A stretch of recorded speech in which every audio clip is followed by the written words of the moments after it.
بسم اللہ الرحمن الرحیم۔ اسلام میں زبان کی حفاظت پر بہت زیادہ زور دیا گیا ہے۔ زبان کی حفاظت کرنے سے جنت کی ضمانت ملتی ہے۔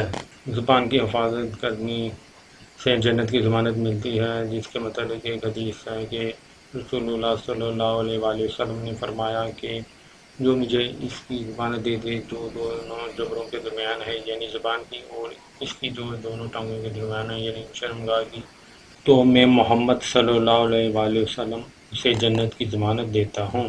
تمام اعضاء جو ہیں وہ زبان سے کم گوئی کی درخواست کرتے ہیں۔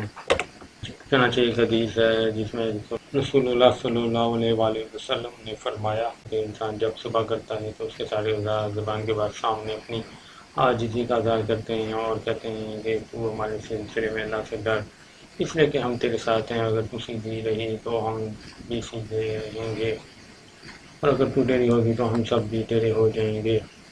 اس لیے اپنی زبان کی ہمیں حفاظت کرنی چاہیے۔ ہم بے مقصد بولنا اچھی بات نہیں ہے۔ ایک مومن وہ ہے جو اچھی بات کہے یا خاموش رہے۔ اس بارے میں ایک حدیث ہے کہ رسول اللہ صلی اللہ علیہ وسلم نے فرمایا کہ جو اللہ اور قیامت کے دن پر ایمان رکھتا ہے اسے چاہیے کہ اچھی بات منہ سے کرے یا خاموش رہے۔ اللہ تعالیٰ میں اپنی زبان کی حفاظت کرنے کی توفیق عطا کرے، آمین۔